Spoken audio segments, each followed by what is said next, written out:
Bismillahirrahmanirrahim. Mes chers étudiants de la section SMC4 de la filière de la faculté des sciences d'El Jalida, assalamu alaikum wa rahmatullahi ta'ala wa barakatuh.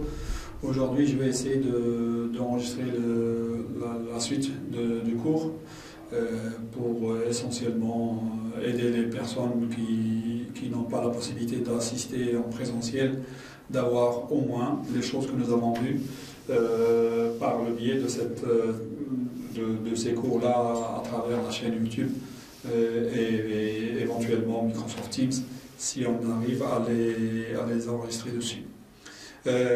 Aujourd'hui, la dernière fois d'ailleurs, nous avons terminé par les exemples de variables aléatoires, aussi bien continues que discrètes. Et aujourd'hui, je vais commencer un petit peu sur les caractéristiques, parce que l'objectif de la statistique, étant donné que c'est de résumer, c'est la même chose d'un point de vue probabiliste au niveau de la statistique théorique. L'idée de base, c'est toujours de résumer un petit peu la variable aléatoire. Les caractéristiques, nous avons donné comme conclusion sur la statistique descriptive que les plus utilisées c'était la moyenne et l'écart type, et la variance, ou la moyenne et la variance. Aujourd'hui c'est pareil, on va se limiter à ces deux-là. Mais avant, je vais essayer de parler de deux qui ont été aussi énoncés au niveau de la statistique descriptive, qui sont le mode et la médiane. En fait, le mode, c'est la modalité qui a la plus grande probabilité PI, si nous sommes dans un cadre discret, ou bien la plus grande densité f de x, ici nous sommes dans une situation de variable aléatoire continue. Donc, dans ce cas-là, le mode est vite fait, on essaie de regarder le maximum quand est-ce qu'il y atteint, aussi bien dans le cas discret que dans le cas continu. Et la médiane, c'est la valeur, le réel, qui permet d'avoir la moitié avant lui et la moitié après lui.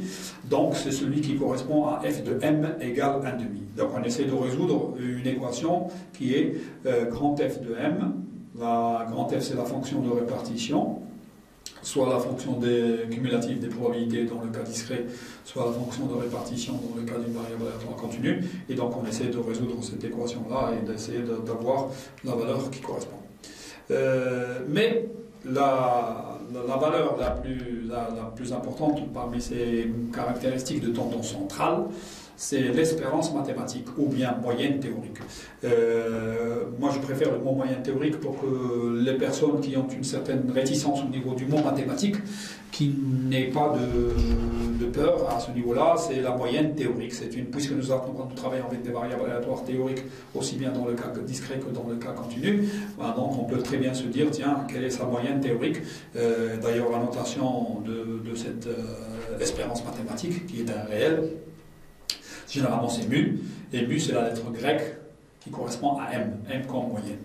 La définition de l'espérance mathématique, c'est E de grand X, ou bien mu, est égal à la somme des xi fois pi. Donc c'est une somme pondérée des valeurs prises par la variable aléatoire, pondérée par leur probabilité. Et ça nous donne une somme qui est l'espérance mathématique. Et dans le cas continu, c'est une intégrale, c'est pratiquement la même formule. J'ai dit et je répète que dans le cas discret, nous avons le sigma qui est une somme, et dans le cas continu, nous sommes une intégrale qui est une somme finalement, c'est la limite d'une somme de Riemann, mais en fait c'est une surface, c'est exactement la même écriture, x f de x dx dans le cas d'une variable aléatoire continue. L'espérance mathématique, ça veut dire la valeur à laquelle on doit s'attendre, mathématique parce que c'est un réel, et donc la valeur à laquelle on peut s'attendre d'une manière tout à fait naturelle. Donc on va essayer de regarder pour les variables aléatoires usuelles que nous avons vues. Ce sont des définitions que vous pouvez très bien, ce sont des formules que vous pouvez très bien démontrer, des valeurs que vous pouvez démontrer. E de x pour la loi de Bernoulli. Bernoulli, c'est la variable aléatoire qui prend les valeurs 0 ou 1, avec la probabilité d'avoir 1, c'est P, donc c'est 0 fois 1 moins P, qui est la probabilité d'avoir 0, plus 1 fois P, qui est égal à P, donc l'espérance mathématique c'est P. Pour la loi binomiale, on démontre que l'espérance mathématique de grand X, c'est n fois p. Donc les paramètres, la loi binomiale qui est de paramètres n et p, l'espérance mathématique, c'est exactement le produit de n avec p. Pour la loi de Poisson, c'est le paramètre qui est donné, hein, le lambda positif qui est le paramètre de la loi de Poisson. L'espérance mathématique, c'est exactement ce lambda-là. Pour la loi géométrique de paramètre p, l'espérance mathématique, c'est 1 sur p. Pour donner des exemples un petit peu de ce que nous avons déjà vu, hein, la loi de Poisson qui régit un petit peu les phénomènes de file d'attente. Bah, donc, si on fait une étude de faisabilité ou de projet de grande surface, quand on connaît un petit peu le nombre moyen de clients à servir en une heure, on peut très bien mettre autant de caisses que de moyens en une heure. Comme ça, au lieu d'attendre une heure, les personnes qui attendent une heure passeront en même temps, simultanément, dans les différentes caisses. Et donc, dans l'étude de faisabilité, quand on trouve le nombre moyen, c'est ce nombre-là qui va nous donner le nombre espéré de clients qu'on peut servir en une heure. Ça va faire le nombre de caisses qui vont être mises à disposition pour que la personne n'ait aucun temps d'attente. Pour la loi géométrique de paramètre P, eh ben, le nombre d'essais jusqu'à ce qu'il y ait le premier succès, ça va être 1 sur P. Et comme dans les questions de jeu, hein, la probabilité de gagner est généralement faible, sinon tout le monde jouerait à ces choses-là, le 1 sur P serait très grand. Et donc la personne doit s'attendre à jouer autant de valeurs, autant d'essais, de faire autant d'essais que 1 sur P. Et donc si P est très petit, de l'ordre de 0,01, il doit s'attendre à jouer il doit faire 100 essais pour espérer gagner. Et donc généralement dans ces jeux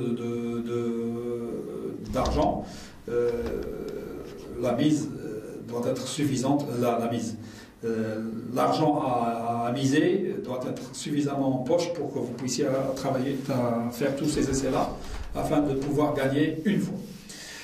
Pour la loi uniforme sur un intervalle AB qui est une variable aléatoire continue, puisque c'est une constante, donc on essaie de calculer l'intégrale de x sur b-a entre a et b, parce que par Charles, tout ce qui est en dehors de cet intervalle-là, c'est nul. Enfin, ça va nous donner 1 sur b-a, facteur de x2 sur 2, qui est la primitive de x entre a et b. Donc c'est b carré moins a carré sur 2, divisé par b-a, en utilisant les formules d'identité remarquable. C'est a carré, a plus b, facteur de b-a sur 2b-a, on simplifie par b-a, il nous reste a plus b sur 2. Donc il faut s'attendre à avoir le milieu de l'intervalle AB, qui est le centre de gravité. La loi de Poisson, la loi exponentielle de paramètre θ qui est strictement positif, le paramètre θ que l'on donne, l'espérance mathématique c'est exactement 1 sur θ. Et donc c'est à partir de là, puisque j'ai dit que c'était une variable aléatoire qui régit tous les phénomènes de durée de vie pour des éléments électroniques, électriques, etc. Normalement, quand on vous donne le paramètre θ, le 1 sur θ, c'est exactement la durée de vie moyenne espérée d'un appareil électrique ou électroménager, etc. Pour la loi normale, nous avons dit que c'est une variable aléatoire qui a deux paramètres. Le premier c'est mu et le deuxième c'est sigma. C'est pas étonnant que la lettre mu soit donnée ici. L'espérance mathématique c'est exactement ce paramètre-là. Donc le premier paramètre qui est donné pour une variable aléatoire normale, c'est celui qui correspond à l'espérance mathématique. Ça c'est pour les variables aléatoires que nous avons vues. L'espérance mathématique c'est une caractéristique de tendance centrale, donc un premier résumé grossier qui peut nous donner une idée sur la variable aléatoire que nous sommes en train de voir. Il faut regarder, ici nous sommes avec une variable aléatoire, donc toutes les valeurs ne sont pas égales à la moyenne, à l'espérance mathématique. Forcément il y a une dispersion. La dispersion est mesurée par la variance. Donc on peut aussi, comme on a fait pour la statistique descriptive, essayer de regarder les autres caractéristiques de tendance centrale. Bon, c'est pas un problème. On peut regarder l'étendue, on peut regarder l'écart absolu moyen, mais la variance est la plus utilisée, c'est la plus importante. Donc on appelle variance de la variable aléatoire grand X et on note une V de X comme variance de X, ou sigma carré. Donc rappelez-vous l'écart type sigma, le sigma qui est la lettre S pour standard deviation, et donc sigma carré c'est la variance.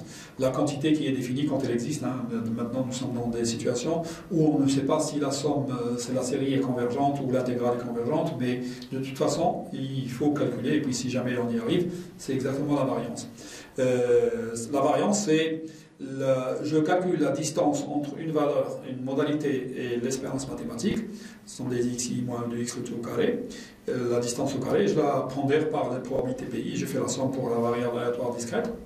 Sinon, j'intègre entre moins l'infini et plus l'infini de x moins e de grand X au carré f de x dx pour une variable aléatoire continue. On démontre, c'est une question de calcul, on peut développer le carré, le xi moins e de x le tout au carré ou bien x moins e de x le tout au carré, et en séparant les intégrales avec la convergence, l'égalité, quand la convergence est acquise, on démontre que la variance c'est les carrés des xi pondérés, la somme des carrés des xi pondérés, moins e de x le tout au carré, ou bien l'intégrale de x au carré f de x dx, moins, plus loin, e de x le tout au carré. On peut regarder ça comme des moments d'ordre, la variance comme moments centrés d'ordre 2, et les autres c'est des moments centrés, des moments d'ordre 2 tout court au lieu d'être centrés. Quand on dit centré, ça veut dire que on retranche la moyenne, l'espérance mathématique. Mais généralement, nous avons ces deux égalités-là, donc selon ce que nous avons. Moi, je préfère toujours la première parce qu'on est sûr, surtout quand on fait avec des valeurs qui sont relativement faibles, parce qu'une variance est toujours positive. C'est une somme de carrés, ou bien c'est une intégrale d'une fonction carrée, multipliée par une fonction qui est positive. Donc, normalement et fondamentalement, la variance est positive. Par contre, si on utilise des petites approximations, les deux autres formules risquent de nous donner des valeurs qui sont négatives, surtout quand on fait des calculs avec des petites quantités au niveau des variables, des valeurs. Ça peut nous permettre de nous donner des valeurs négatives, et c'est faux. La variance est toujours positive. Pour les variables aléatoires usuelles, ça se démontre en utilisant les formules que vous avez. Pour la variable de Bernoulli de paramètre P, la variance c'est P1 moins P, donc c'est le produit des deux probabilités associées à 1 et 0 respectivement. Pour la loi binomiale, on démontre que c'est NP fois 1 moins P, NP1 moins P. Pour la loi de Poisson, c'est une variable aléatoire qui est très spéciale. Son espérance mathématique et sa variance sont toutes les deux égales au paramètre lambda. Pour la loi géométrique de paramètre P, V de x est 1 moins P sur P carré. Pour la loi uniforme, c'est B moins A au carré ou A moins B au carré, c'est pareil, parce que c'est un carré, donc que vous écriviez A moins B ou que vous écriviez B moins A, c'est pareil. B moins A au carré sur 12. Et pour la loi exponentielle de paramètre θ, la variance, c'est 1 sur θ carré. Et pour la loi normale, que j'ai notée personnellement mu sigma, dont la première valeur c'est mu et la deuxième valeur c'est sigma, la variance c'est exactement le sigma au carré. Donc quand on vous donne les deux paramètres que l'on vous donne pour une variable aléatoire normale, le premier c'est l'espérance mathématique et le deuxième c'est exactement l'écart type. Donc généralement la variance, l'unité de mesure c'est le carré de celle de x, et donc généralement pour pouvoir donner une information qui soit compatible avec l'unité de mesure de x, on essaie de donner la racine carrée de la variance, qui est l'écart type, sigma. Sigma, standard deviation, écart type en français. Et donc, les caractéristiques de dispersion autour de la moyenne de forme.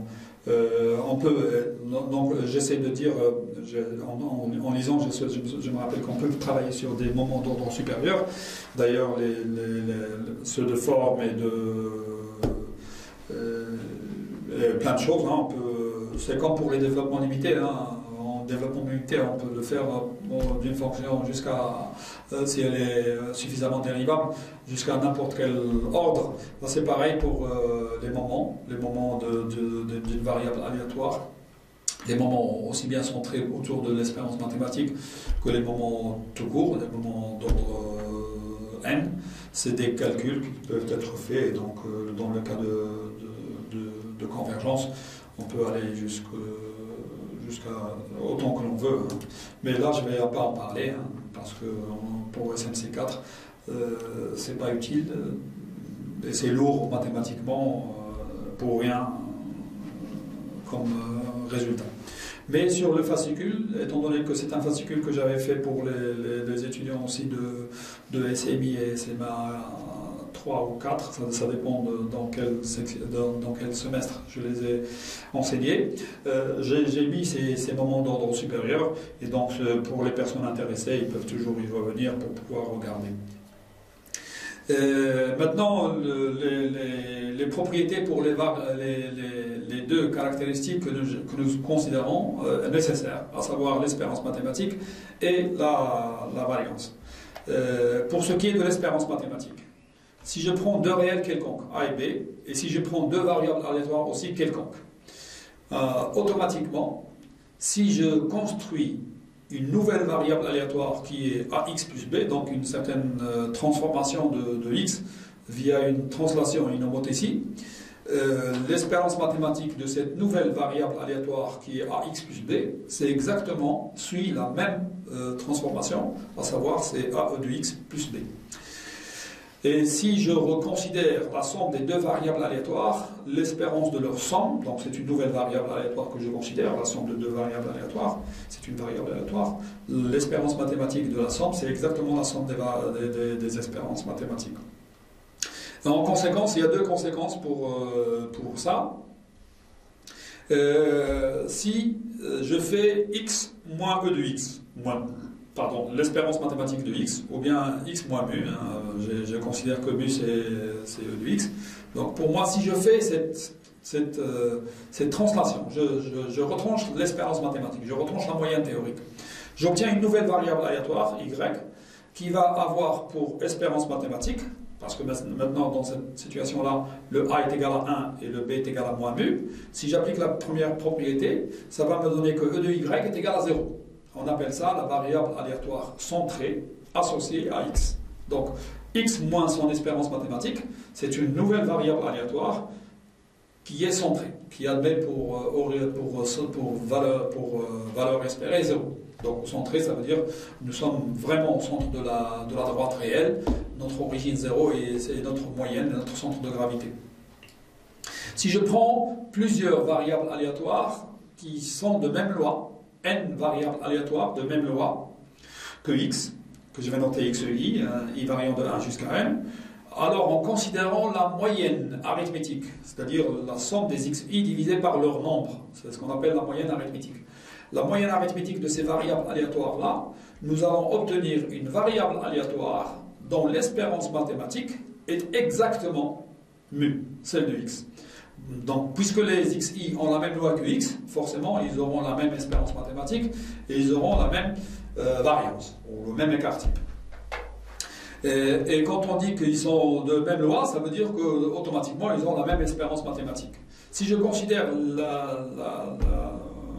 la moyenne arithmétique, x bar est égal à 1 sur n somme des xi, la valeur, c'est une variable aléatoire, c'est la somme des xi divisée par leur nombre, c'est une variable aléatoire. Cette variable aléatoire, quand je calcule son espérance mathématique, c'est exactement la somme des 1 sur n somme des xi. Comme 1 sur n c'est une constante, je la fais sortir, comme a tout à l'heure. Et l'espérance de la somme, c'est la somme des espérances. Et comme les variables aléatoires xi ont la même espérance mathématique que x, donc forcément ils auront la même espérance mathématique, ils ont la même loi, donc forcément ils ont la même espérance mathématique. Donc ça va être 1 sur n, somme de mu de 1 jusqu'à n. Donc il y a n mu sur n. Je simplifie par n, et il me reste le mu. Donc l'espérance mathématique de x bar, c'est exactement la même espérance que les autres. Elle donne la même information première, à savoir la caractéristique de tendon central qui est l'espérance mathématique, exactement la même que les autres variables aléatoires, chacune toute seule. Mais nous allons voir que c'est une variable aléatoire qui est intéressante. Pourquoi? À cause de les propriétés de la variance. Pour ce qui est de la variance, si nous avons A et B, deux réels, et si je fais la transformation affine de x, c'est-à-dire je prends la variable aléatoire ax plus b, la dispersion de cette variable aléatoire ne dépend plus que de A et de la variance de x. Le B disparaît. La translation ne change pas la dispersion du nuage. Donc, mais le A va sortir avec un carré. Ça, c'est très important.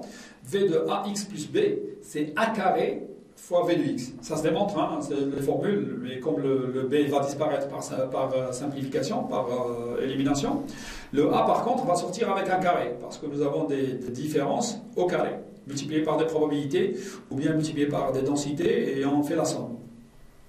Donc le A va sortir avec un carré, donc ça va me faire A carré V de X.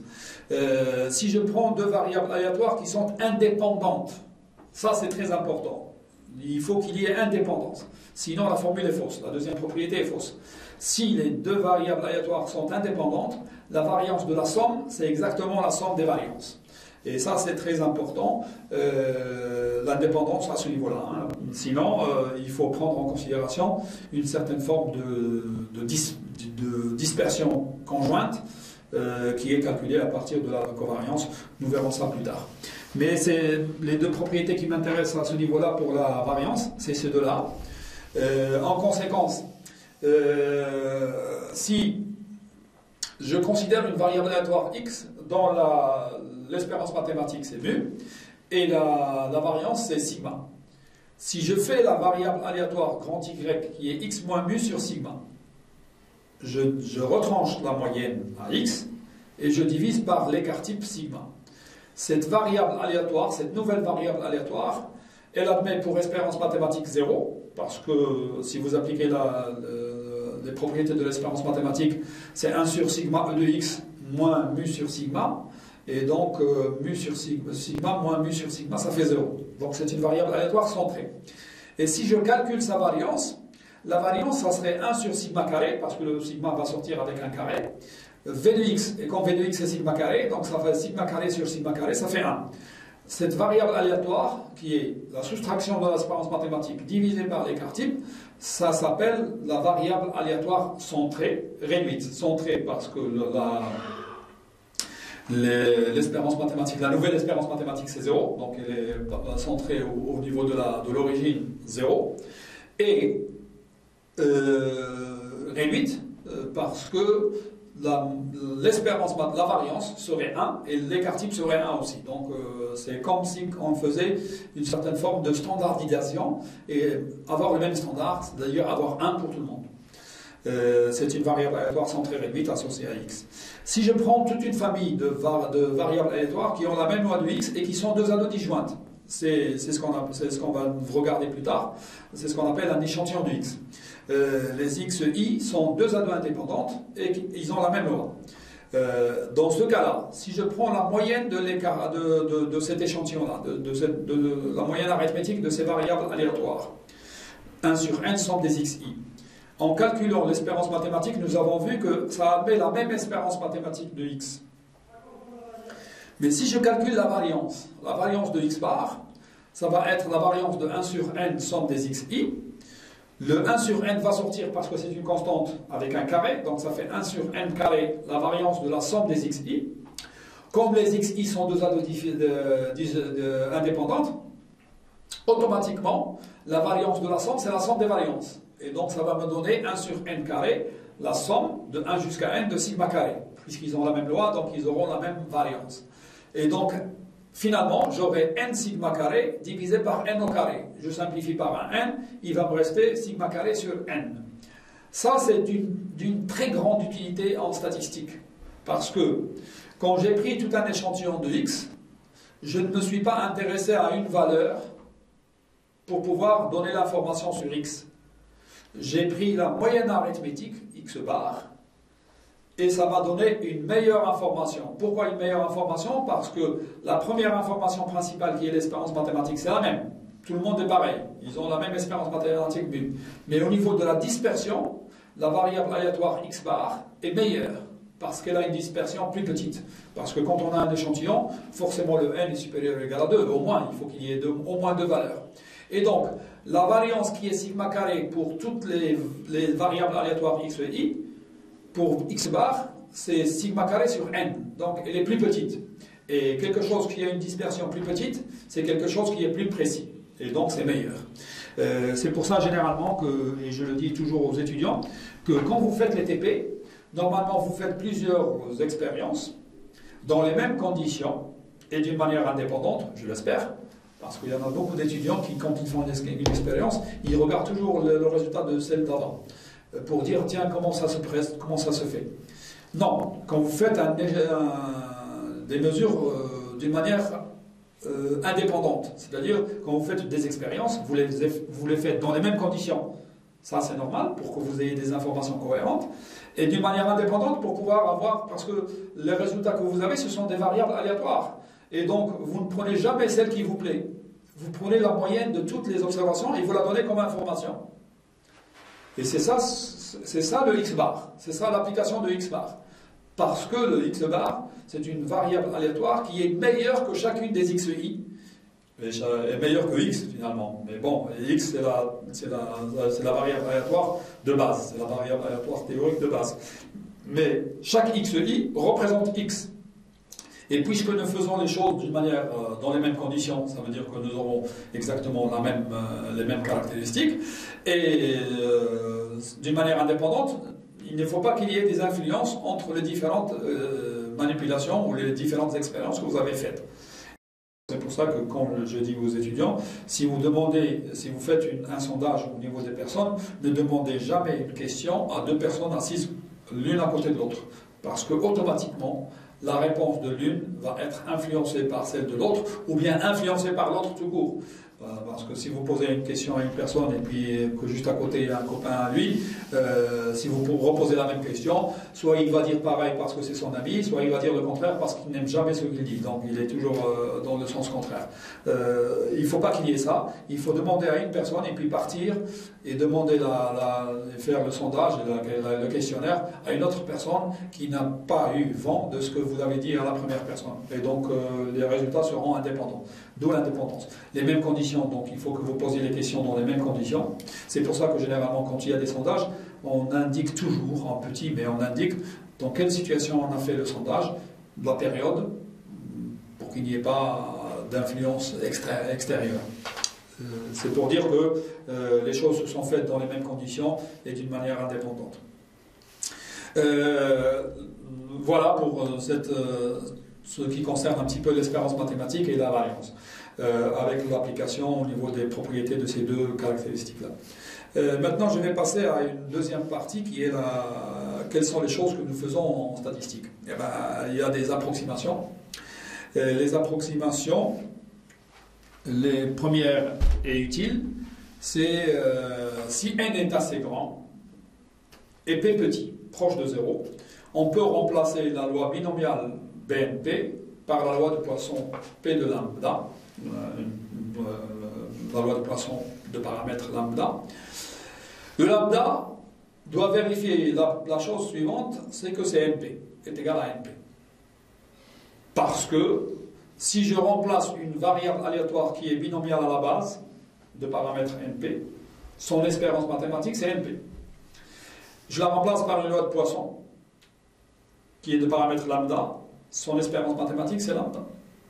Si je veux remplacer l'une par l'autre, la moindre des choses, c'est que leur espérance mathématique, la valeur à laquelle je dois m'attendre, doit être la même. Et donc, lambda doit être égal à NP. Le n doit être suffisamment grand pour que je puisse dire que je suis dans une situation où le n est assez grand.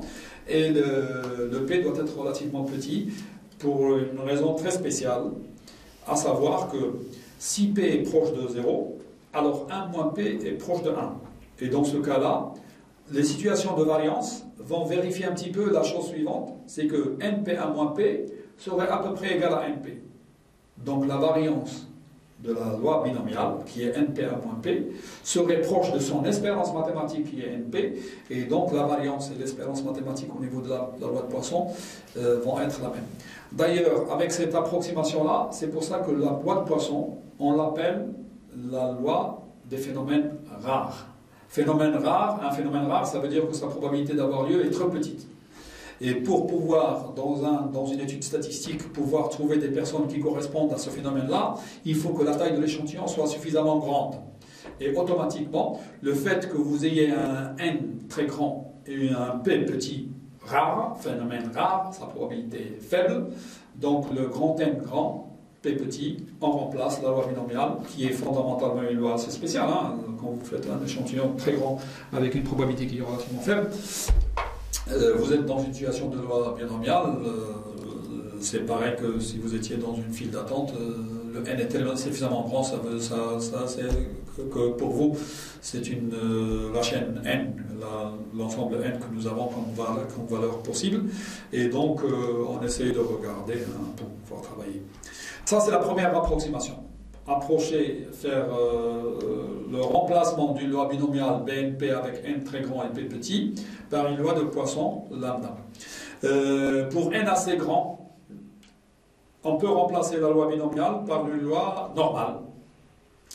D'où, quand je vous ai dit que la loi normale est très importante en statistique, ça c'est l'une des utilisations aussi, c'est que quand on a une loi qui est fondamentalement discrète, qui est BNP, mais avec un N qui est très grand, on démontre, ça se démontre par le biais des simulations, par le biais de plein de choses, qu'on peut remplacer, on a là une certaine forme, on peut remplacer par la loi normale, Z, et comme une loi normale Z admet deux paramètres, il faut absolument donner le premier paramètre mu, qui va être le NP, puisque l'espérance mathématique de la loi normale c'est mu, et l'espérance mathématique de la loi binomiale c'est NP, autant que les deux aient la même espérance mathématique, parce que je vais remplacer la binomiale par la loi normale. Et sigma, c'est la racine de la variance, la racine carrée de la variance. Et la racine carrée de la variance, c'est la racine carrée de NP1 moins P pour celle de la loi binomiale. Et donc, je vais remplacer ça par NP1 moins P. Mais il faut faire très attention. Nous allons remplacer une variable aléatoire qui est discrète par une variable aléatoire qui est continue. Donc, normalement, le vide qu'il y a entre un entier et l'entier suivant, ou bien l'entier d'avant, donc si j'ai les trois entiers k-1, k et k plus 1, pour une variable aléatoire binomiale, le fait d'être égal à k, pour la loi normale, ça veut dire qu'elle est comprise entre k-1,5 et k plus 1,5, parce que le vide qu'il y a entre k-1 et k, je l'ai partagé en deux, une partie pour k-1 et une partie pour k, et le vide qu'il y a entre k et k plus 1, qui est de 1, je l'ai partagé en deux. K plus 1,5, toute la partie entre k et k plus 1,5 va partir pour k, et la partie de k plus 1,5 jusqu'à k plus 1, c'est la partie qui va aller avec k plus 1. Et donc, normalement, il faut faire attention, la probabilité que x est égal à k, c'est la probabilité que z soit comprise entre k moins 1,5 et k plus 1,5. Ça s'appelle la correction des données. On corrige les données parce qu'on passe d'une variable aléatoire qui est discrète vers une variable aléatoire qui est continue. Pareil pour la troisième approximation que l'on peut utiliser en statistique, qui est la loi pour un lambda qui est suffisamment grand. Quand le lambda est suffisamment grand, je ne donne pas de valeur parce que j'aime pas donner de valeur. Y a pas de valeur. Pour moi, il n'y a pas de valeur fixe. Et à partir d'un certain nombre, les gens utilisent les approximations qui sont là. Donc des gens à partir de 30, ils commencent à faire, pour n plus grande que 30, ils commencent à faire les approximations avec la loi normale. Moi je n'aime pas faire je n'aime pas donner ces valeurs-là. C'est la pratique et c'est le milieu et l'utilisation des lois avec les personnes qui sont plus connaisseurs, qui ont des connaissances beaucoup plus approfondies sur le phénomène, qui peuvent dire à partir de quel n on peut utiliser telle approximation ou telle approximation. Et la même chose pour les files d'attente, pour le lambda. Donc pour lambda assez grand, dès que la calculatrice commence un petit peu à ne plus vous donner les valeurs, on arrive à à aller vers la loi normale, parce qu'il y a toujours une table de la loi normale à portée de main pour pouvoir faire le calcul.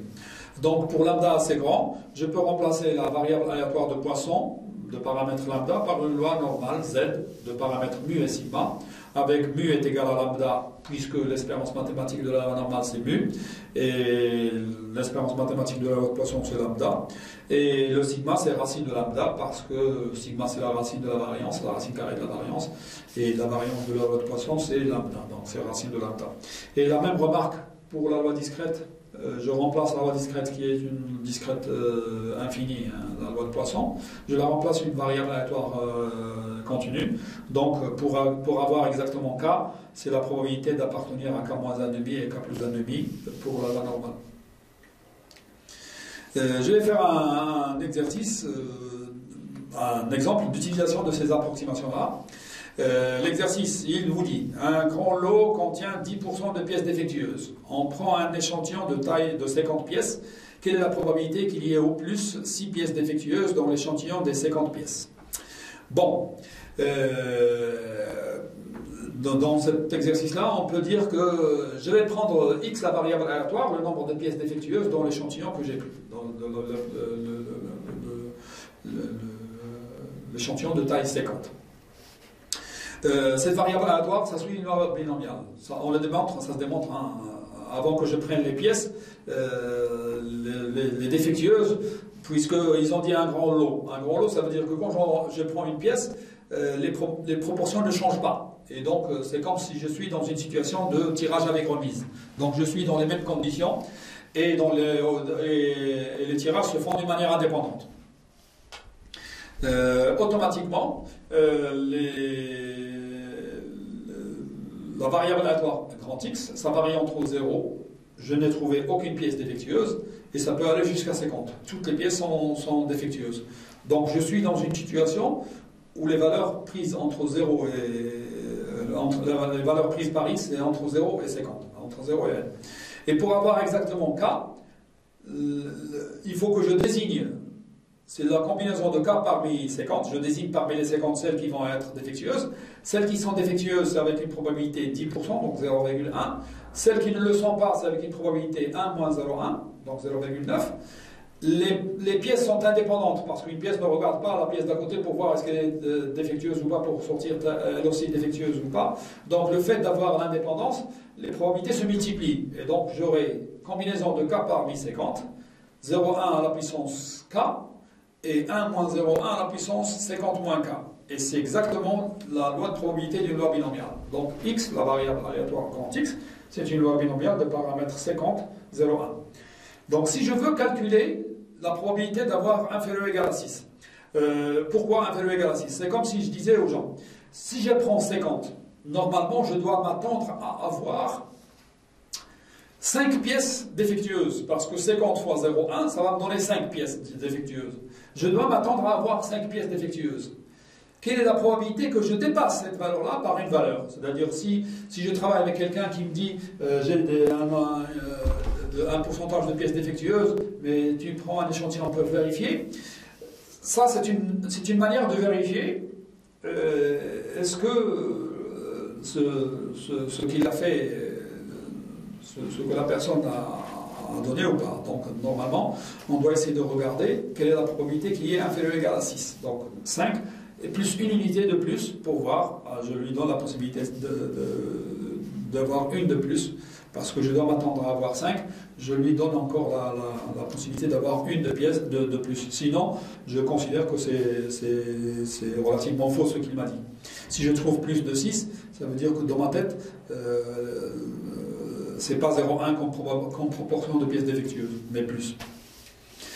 Donc, d'après la table des probabilités cumulées de la loi binomiale, c'est comme ça, et il y a des livres où ça existe. Donc, la vraie valeur, la valeur exacte, à peu près, hein, d'être inférieur ou égal à 6, c'est 0,7702. Ça, c'est la vraie probabilité d'être inférieur ou égal à 6.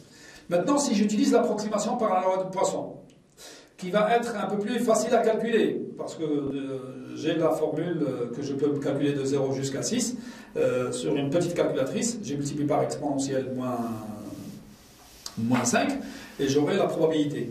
Je trouve que la probabilité de x inférieur ou égal, qui est à peu près celle de y pour la loi y de Poisson de paramètre 5, d'être inférieur ou égal à 6, c'est 0,7622.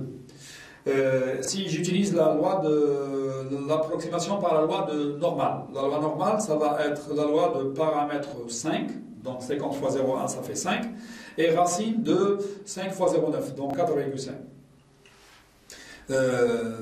Avec une calculatrice programmable ou bien même en utilisant le centrage réduction, et je regarde la table de la loi normale, je trouve que la loi normale de 0,1 qui est par centrage réduction, je retombe sur la loi normale 0,1, parce que je vous ai dit que quand on fait x moins mu sur sigma, nous tombons sur une variable aléatoire qui a la même forme, mais pour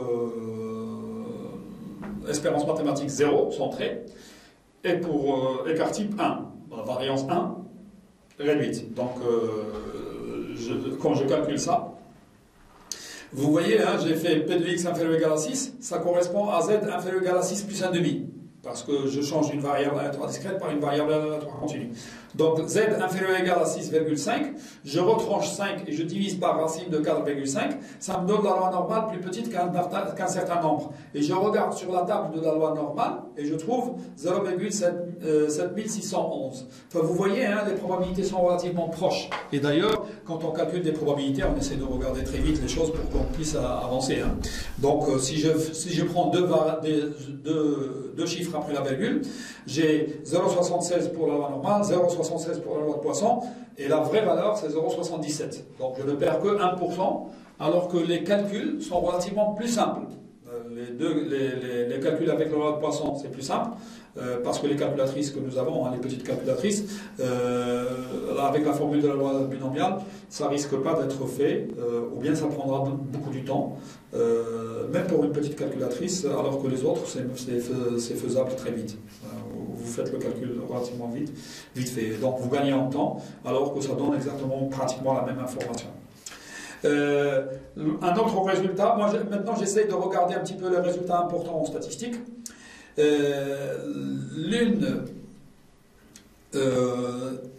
L'un des résultats que je considère très important en statistique et de base, c'est cette inégalité, c'est l'inégalité de Bien-Aimé-Tchibitchev, pour deux raisons. Parce que, indépendamment de la loi, il suffit que je connaisse deux caractéristiques qui sont intéressantes, à savoir l'espérance mathématique mu et la variance sigma carré, ou bien l'écart type, si vous voulez, c'est pareil. Alors je peux dire que pour n'importe quel lambda, si je prends un intervalle autour de la moyenne, autour de mu, avec un rayon de lambda sigma, donc si la probabilité d'être dans cet intervalle-là, l'intervalle mu moins lambda sigma, mu plus lambda sigma, ce qui correspond à la valeur absolue de x moins mu plus petit que lambda sigma, la probabilité est forcément plus grande que 1 moins 1 sur lambda carré. C'est un résultat qui se démontre, et donc c'est très très très important, indépendamment de la loi. Pour une variable aléatoire quelconque, dont on ne connaît que l'espérance mathématique mu et la variance sigma carré, je peux avoir une certaine forme de probabilité de majoration, de minoration pour une probabilité. La minoration, c'est 1 moins 1 sur lambda carré pour la probabilité d'appartenir à l'intervalle mu moins lambda sigma, mu plus lambda sigma. Ce qui prouve un petit peu l'importance de l'espérance mathématique et de la variance pour n'importe quelle variable aléatoire. Je vais donner des exemples. Si je prends pour lambda égale 1, ça n'a aucune espèce d'importance parce qu'une probabilité est toujours positive. Donc c'est même pas la peine de dire que c'est plus grand que 0, on le sait déjà. Mais pour lambda égale 2, la probabilité d'appartenir à mu moins 2 sigma, mu plus 2 sigma est plus grande que 75%. Et pour lambda est égal à 3, la probabilité d'appartenir à mu moins 3 sigma, mu plus 3 sigma, donc l'intervalle mu moins 3 sigma, mu plus 3 sigma est plus grande que 8 neuvièmes, donc plus que 89%. L'exemple type que je donne aux étudiants à ce niveau-là, c'est celui qui correspond un petit peu à la... Maintenant, la mondialisation fait qu'il y a beaucoup plus de fabrication, de fabriques ou d'usines qui fabriquent en masse au niveau de la confection, hein, je vais prendre l'exemple de la confection, qui sont décentralisées. Et donc, pour ne pas les citer en Chine, les usines qui sont en Chine, maintenant, quand ils vont cibler un marché, quand ils ciblent un marché, c'est pas la peine de connaître tous les individus de la population, il suffit d'avoir des informations. Ils peuvent l'avoir au niveau de l'OMS, hein, l'Organisation mondiale de la santé, qui a des informations sur tous les peuples du monde. Et donc, automatiquement, s'ils ciblent un peuple particulièrement, ils vont leur dire donnez-nous les caractéristiques de cette population-là spécialement. Et on leur dit que c'est une population de taille moyenne temps. Je vais dire 1,70, c'est la mienne, donc je vais me considérer comme le centre du monde, le centre au niveau du Marocain, avec un écart type de 10. Alors, ils vont construire des patrons. Les patrons, c'est les formes de découpage de tissu. Un pour la moyenne, pour la médiane, la moyenne, M. Un pour la moyenne plus un écart type, qu'on va noter large, L. 1 pour XL, c'est 2 sigma. Donc, un patron pour la moyenne, un patron pour la moyenne plus un écart type, un patron pour la moyenne plus 2 fois l'écart type, et un moyen moins l'écart type, qui vont noter S, small. Donc, S, M, L, XL. Ils vont plus descendre plus bas parce qu'ils vont dire que tiens, les personnes sont tellement chétives qu'elles peuvent prendre des choses pour les affaires des enfants. Mais si je travaille pour ces 4 patrons, S, M, L, XL, je suis sûr que je travaille pour plus que les 3 quarts. Je travaille pour plus que les 3 quarts de la population marocaine. Est-ce que ça vaut le coup de rajouter un autre patron, une autre taille, XXL, la moyenne plus 3 fois l'écart type? Je vais être sûr de travailler pour plus que 89. Est-ce que ça vaut le coup? Parce que le problème des usines qui fabriquent en série, c'est comment mettre ce qu'on construit c'est une question de logistique. Comment les mettre en réserve, comment les stocker, comment stocker les choses que l'on construit. Donc, si je rajoute une autre taille, je ne vais gagner que 14%. Est-ce que ça vaut le coup de l'aller chercher ou pas? C'est pour ça que généralement, les personnes qui ont une taille extraordinaire par rapport à la moyenne ne trouvent pas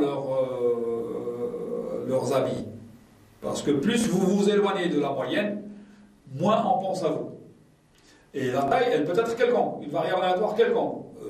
Pas normale. Normale, c'est des probabilités qui sont encore plus précises et qui vérifient cette inégalité-là, l'inégalité de Bienemit-Chebyshev. Vous pouvez faire ça en exercice, à savoir que si la taille est normale, donc si la loi suit la loi normale, nous démontrons que cette probabilité-là, c'est de l'ordre de 95% pour la première, 95 c'est toujours plus grand que 75, et pour l'autre c'est presque 99, donc c'est plus grand que 89. Ça c'est pour les lois normales. Mais là je vous ai dit que pour la l'inégalité de Bienemit-Chebyshev, la loi est quelconque, peu importe comment elle est, pas forcément la loi normale, mais je suis sûr à plus de 1 moins 1 sur lambda carré fois 100%, que la probabilité est comprise entre mu moins lambda sigma et mu plus lambda sigma. Et c'est d'une importance capitale, surtout pour les échanges mondiaux maintenant avec la mondialisation. Généralement, quand vous allez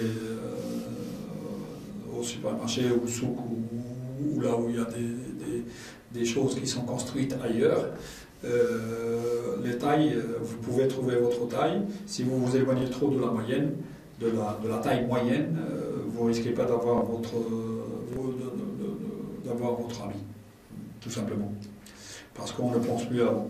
Les autres écritures de cette inégalité, c'est celle-là, hein, par complémentaire, hein, je parle de complémentaire. La probabilité d'être à l'extérieur de l'intervalle mu moins lambda sigma, mu plus lambda sigma, elle est plus petite que 1 sur lambda carré. C'est le complémentaire de l'autre. Donc, par passage à l'événement contraire, on démontre que la probabilité d'être à l'intérieur est plus grande que 1 moins 1 sur lambda carré. La probabilité d'être à l'extérieur est plus petite que 1 sur lambda carré, parce que la somme est égale à 1. Des fois, on n'écrit pas lambda sigma, donc on n'écrit pas le rayon de notre intervalle, on ne l'écrit pas sous la forme un multiple de l'écart type. On peut l'écrire sous la forme d'une erreur, epsilon. Donc la probabilité d'appartenir à x moins mu, x moins mu en valeur absolue plus petit que epsilon, donc x appartient à mu moins epsilon, mu plus epsilon. Donc on se trompe d'epsilon au niveau sur la moyenne. Celle-là est plus grande que 1 moins sigma carré sur epsilon carré. Donc on écrit epsilon sous la forme de lambda sigma, avec lambda est égal à epsilon sur sigma, hein, c'est une écriture. Enfin, le fait de dire lambda est égal à epsilon sur sigma, j'applique la formule qui est celle de base, hein, celle qui est écrite, et je retrouve 1 moins sigma carré sur epsilon carré. Par analogie, hein, par passage au complémentaire, j'obtiens la probabilité d'appartenir ne pas appartenir à l'extérieur de l'intervalle mu moins epsilon, mu plus epsilon. Cette probabilité-là est plus petite que sigma carré sur epsilon carré. On verra plus loin que lorsqu'on utilise la loi normale, c'est ce que j'ai dit tout à l'heure, hein, les probabilités se trouvent calculées d'une manière exacte, et au lieu d'être données sous forme d'une inégalité, qui est une forme valable pour n'importe quelle variable aléatoire. Pour un échantillon, l'écriture de la loi de l'inégalité de Bien-Aimé-Timoutchev, avec la deuxième formule avec epsilon, ça c'est très important. Pour un échantillon XI, donc un échantillon XI, c'est un ensemble de n observations qui ont la même loi que x, donc qui ont la même espérance mathématique mu, et qui ont la même variance sigma carré. Si je prends la moyenne arithmétique, x bar est égal à 1 sur n somme des xi. Cette variable aléatoire, cette nouvelle variable aléatoire, quel que soit epsilon, elle vérifie la probabilité de x bar moins mu plus petite que epsilon est supérieure forcément à 1 moins sigma carré sur n epsilon carré. C'est un résultat, ce résultat-là, c'est l'application de l'inégalité de Bien-Aimé-Timoutchev avec le epsilon, mais pour la variable aléatoire x bar, parce que nous savons que la variable aléatoire x bar a pour espérance mathématique mu, c'est pour ça que je fais x bar moins mu en valeur absolue, et la variance c'est sigma carré sur n. Donc je remplace sigma carré sur n divisé par epsilon au carré, ça me donne sigma carré sur n epsilon au carré. Cette écriture de l'inégalité de Bien-Aimé-Timoutchev, elle permet de donner la taille de l'échantillon pour avoir une précision concernant la moyenne, l'espérance mathématique mu, qui est une moyenne théorique, avec une précision, ou avec une forme on peut dire ici,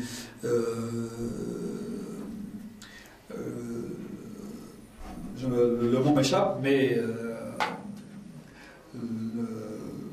la probabilité 1 moins delta soit dépassée. Si le mot me revient, je vais en parler, mais là le mot m'échappe. Donc, si, d'après la loi des grands nombres, c'est celle-là, si vous prenez un échantillon de taille n, d'une variable aléatoire de paramètres d'espérance mathématique mu et des variances sigma carré, alors automatiquement, pour n'importe quel n qui est plus grand que sigma carré sur epsilon carré delta, nous aurons la probabilité que x bar moins mu inférieur ou égal à epsilon. Donc, si je connais l'epsilon qui est la précision, le 1 moins delta c'est l'efficacité, hein, le mot efficacité que je cherchais, l'efficacité je pense, hein, je verrai. Avoir une efficacité d'au moins 1 moins delta, au moins, c'est parce qu'il y a supérieur égal. il faut que la taille de l'échantillon dépasse sigma carré sur epsilon carré delta. Donc, une fois que vous avez ces nombres-là, vous pouvez en déduire la taille de l'échantillon nécessaire pour que vous ayez l'erreur qui ne dépasse pas epsilon donné, mais qui aura une efficacité qui est supérieure à 1 moins delta.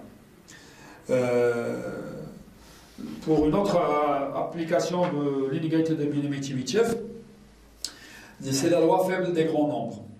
Mais là, je travaille spécifiquement avec une proportion. Donc, pour une étude qui concerne la proportion P d'un phénomène donné, on utilise la fréquence observée qui est X sur N. Je prends un échantillon, je dénombre les personnes qui correspondent au phénomène étudié. La variable aléatoire que je suis en train de faire, c'est une loi binomiale.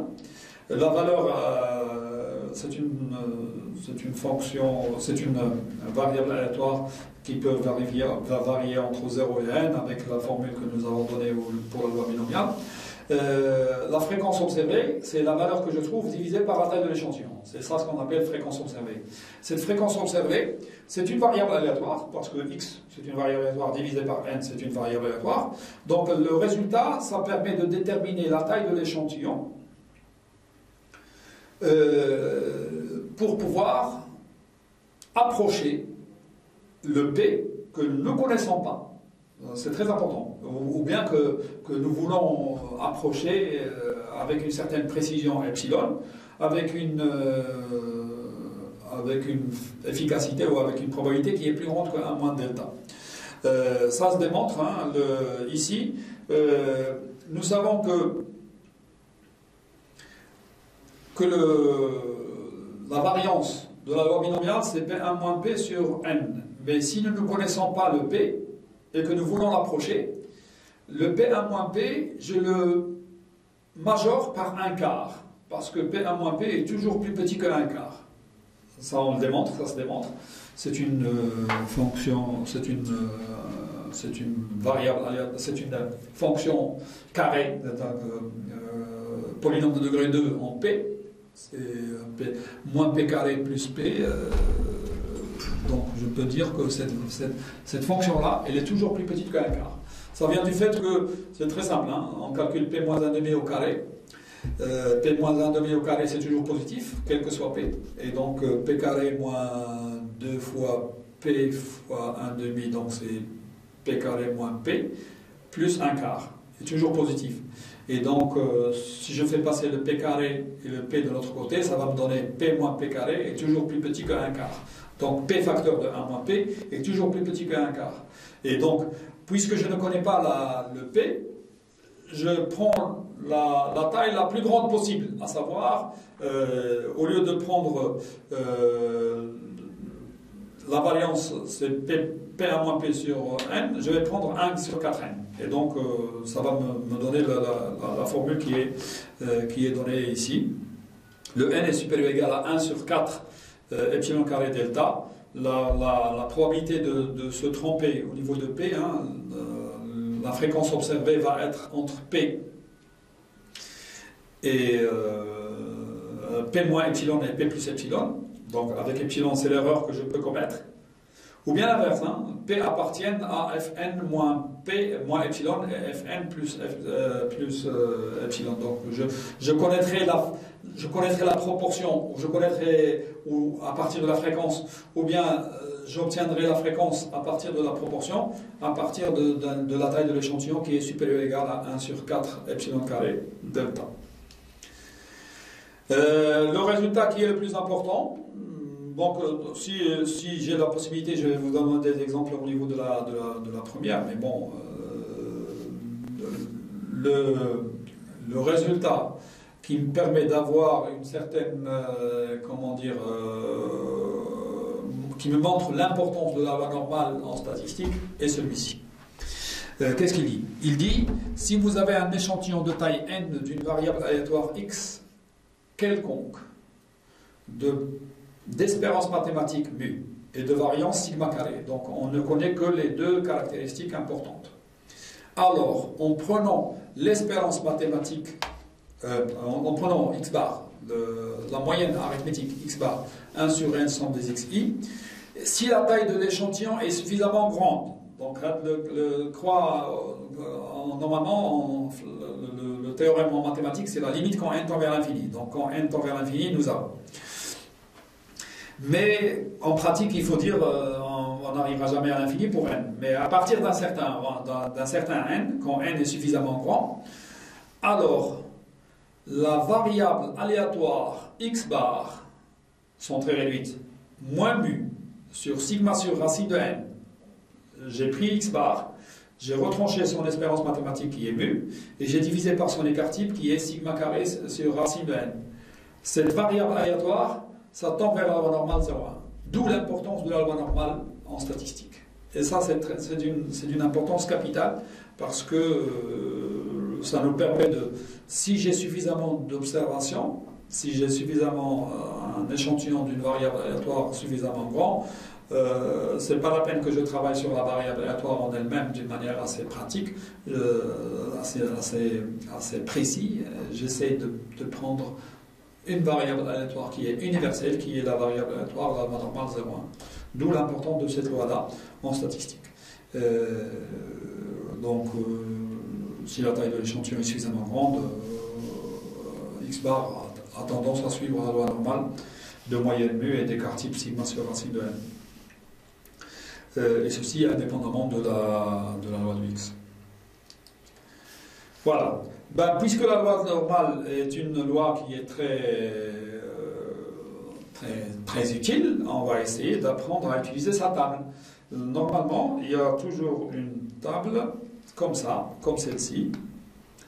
N'importe quel livre de statistiques qui se respecte, il vous donne une table de la loi normale.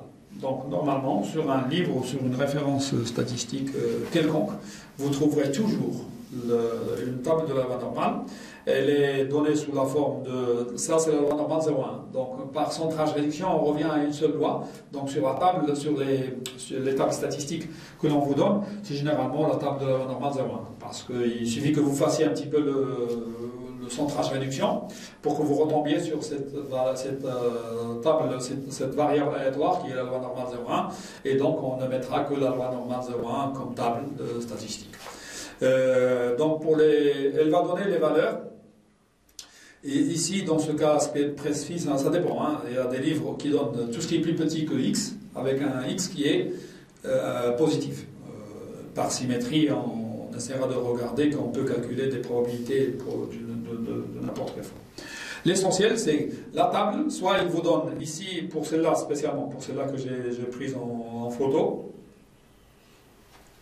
vous donne la probabilité d'appartenir à 0x, avec un x qui s'écrit sous la forme A virgule BC, avec A, c'est soit 0, soit 1, soit 2, généralement on va jusqu'à 3, donc le nombre qui est avant la virgule, c'est soit 0, soit 1, soit 2, soit 3.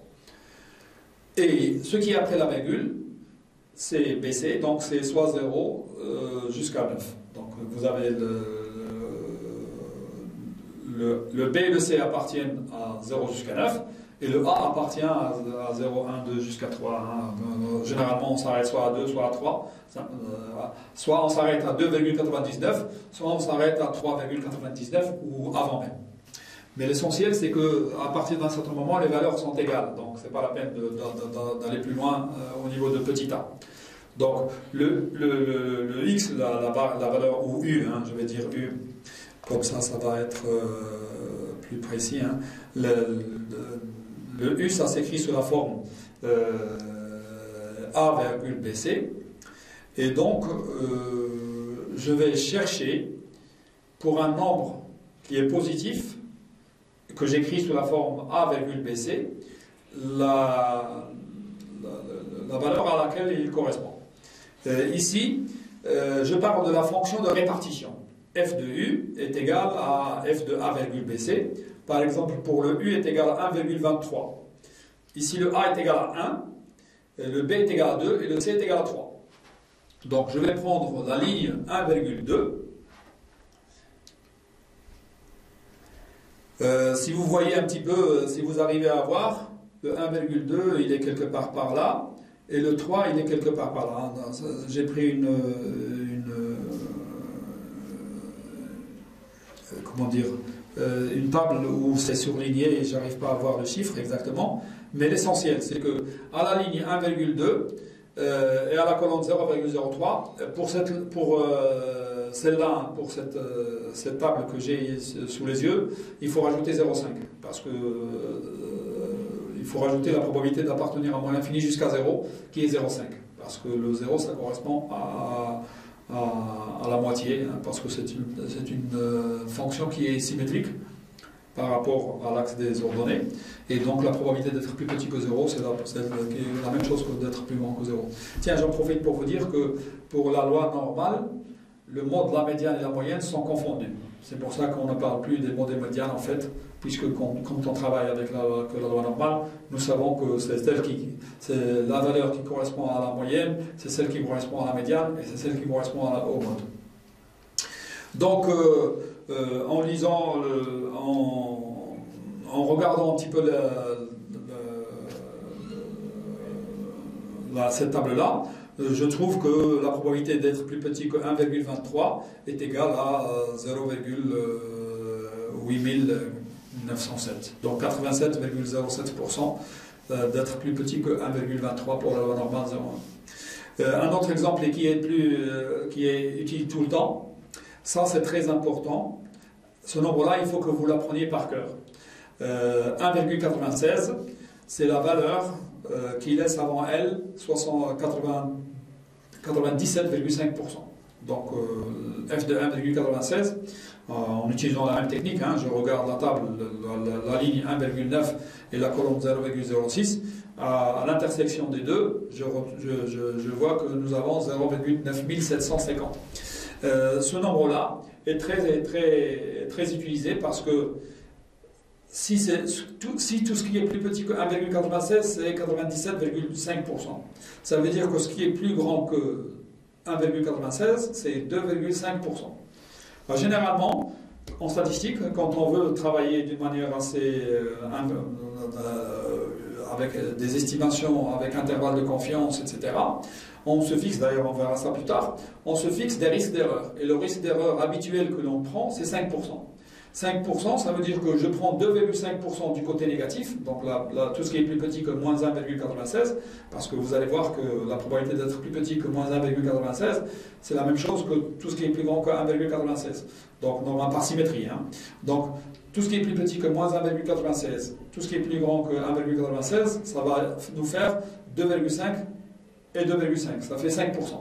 Donc, le risque d'erreur, ce que l'on prend comme risque d'erreur, c'est 5% généralement. Donc le seuil de confiance, c'est 95%. Et pour la loi normale 0,1, la probabilité d'appartenir à moins 1,96 plus 1,96, c'est 95%. Donc 0,95, 95%. Et ça me permet d'avoir une certaine liberté pour pouvoir déterminer les intervalles de confiance. On verra ça plus tard. Voilà pour la loi normale.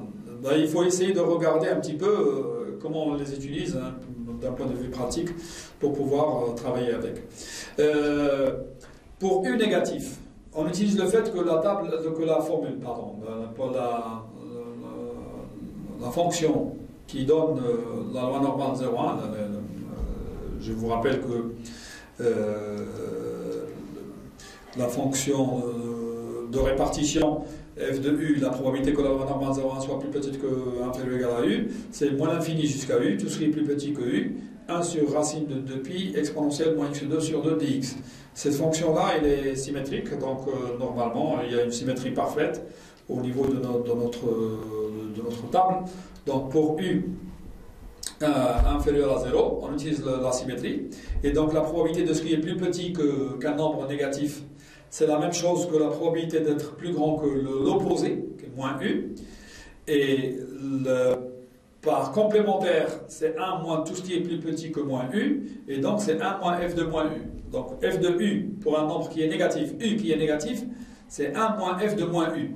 Donc, le moins u, c'est positif. Je calcule la fonction de répartition grand F de moins u, qui est à partir de la table. Et donc, j'en déduis la probabilité d'être plus petit que u, qui est, lui, négatif.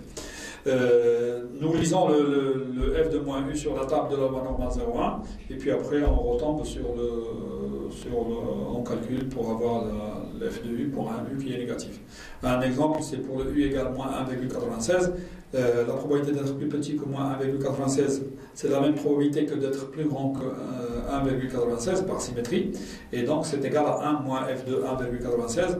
Nous avons dit que f de 1,96 c'est 0,9750 et donc le 1 moins ça va me donner 0,0250, c'est-à-dire 2,5%. Tout ce qui est plus petit que moins 1,96 c'est 2,5%. Voilà, je préfère m'arrêter à ce niveau-là pour aujourd'hui et vous permettre de regarder un petit peu cette partie du cours qui concerne un petit peu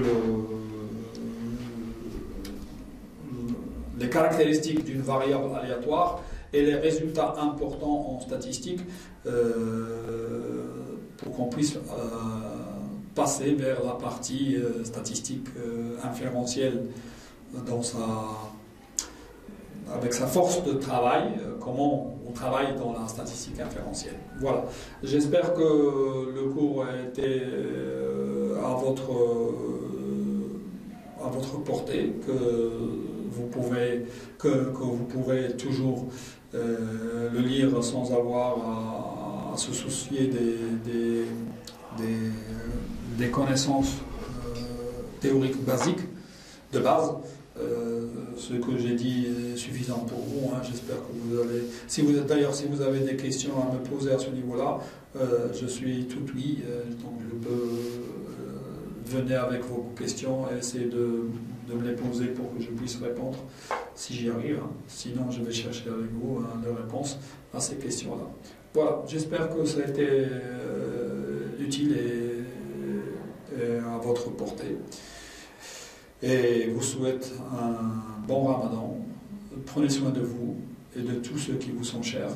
Et au plaisir de vous retrouver dans une nouvelle vidéo pour pouvoir faire la suite du cours. Et surtout concernant la statistique inférentielle et l'utilisation des deux bras, à savoir l'estimation statistique et le test d'hypothèse. Voilà. Bonne fin de journée et au plaisir de vous revoir la prochaine fois.